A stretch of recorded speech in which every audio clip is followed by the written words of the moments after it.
Salam semuanya, salam rumah bersama, mandiri dan terbuka. Ya, di konten ini yang saya beri nama Jemaat GKSBS, saya buat khusus untuk banyak orang yang belum mengenal GKSBS. Ya, saya mulai dengan sesi GKSBS. Sesi pertama ini membahas apa itu GKSBS.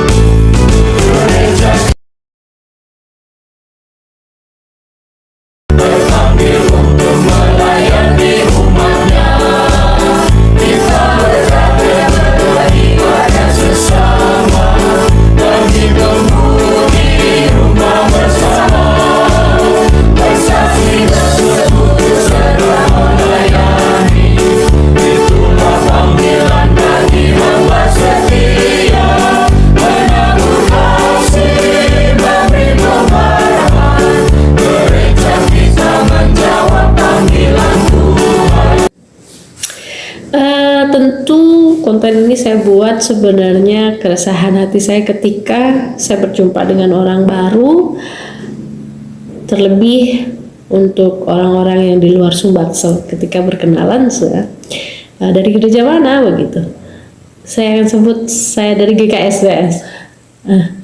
Ketika mereka dengar GKSBS langsung, apa itu? Gereja apa itu? Ya, saya senang sih mereka langsung tanya sehingga saya bisa menjelaskan sesuai dengan pengetahuan saya sebagai jemaat GKSBS. Ya, jadi ini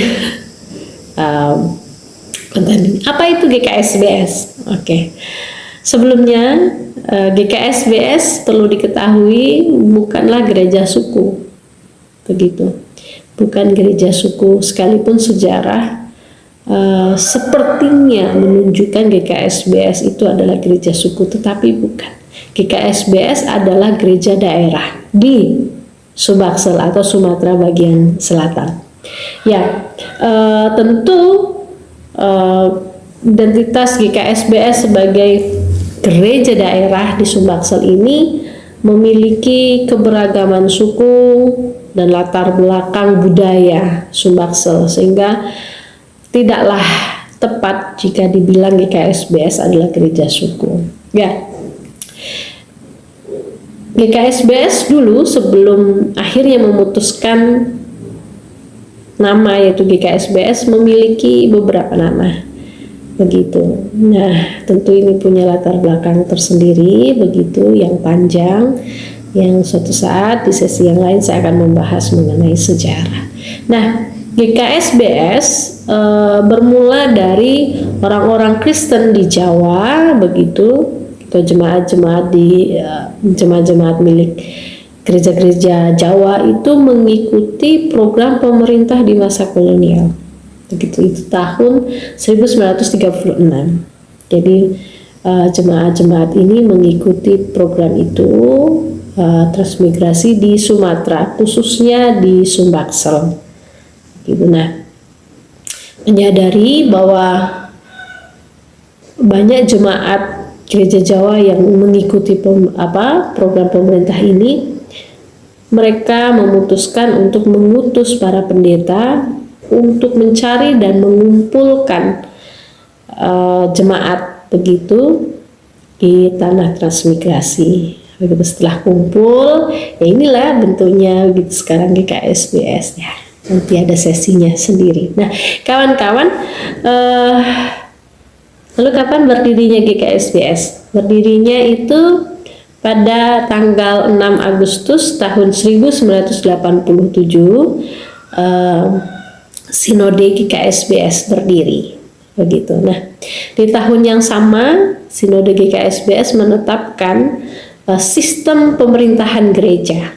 Secara teologis, sistem pemerintahan gereja adalah kristokrasi, begitu. Tetapi sebagai organisasi, GKSBS berbentuk presbyterial sinodal yang di dalamnya menekankan pentingnya kebersamaan dalam hal dana sesuai amanat musyawarah majelis sesinode.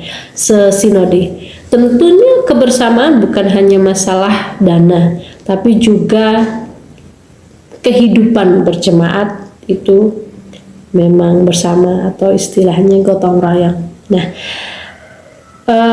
sekalipun di tahun 1987 Sinode GKSBS telah mandiri, belum serta-merta GKSBS memiliki tagar talak tersendiri, tagar talak atau tata laksana dan tata gereja sendiri. Pada saat itu masih menggunakan milik GKJ. Nah, karena belum memiliki, tentu ini menjadi pemicu bagi GKSBS untuk memiliki tata gereja sendiri yang benar-benar mempresentasikan identitas GKSBS yang merupakan bukan gereja suku. Begitu. Jadi mereka berupaya, dan pada akhirnya pada tanggal 4 sampai 7 Agustus pada sidang ke-11 Sinode GKSBS di Kota Bumi, Lampung Utara, tata gereja GKSBS disahkan berdasarkan eklesiologinya metafora rumah bersama. Metafora rumah bersama, dan tentu rumah bersama ini mencerminkan pentingnya kebersamaan yang diusung oleh GKSBS gitu. Nah, itu GKSBS. Nah, kembali, apa itu GKSBS? Nah, GKSBS sudah tercatat. Oke, perlu kita ketahui bahwa karena dia adalah organisasi mengenai hubungan dan kerjasama okumenis di Indonesia, GKSBS sudah terdaftar sebagai anggota PGI atau Persekutuan Gereja-Gereja di Indonesia sejak tanggal 20 sampai dengan 27 April tahun 1988 dan tercatat dengan nomor anggota 58. Jadi saya GKSBS sudah menjadi anggota PGI. Sudah bertanggung jawab begitu. Nah, ini gambaran, sekilas gambaran tentang GKSBS. Kembali, apa itu GKSBS? Jadi GKSBS adalah Gereja Kristen Sumatera Bagian Selatan.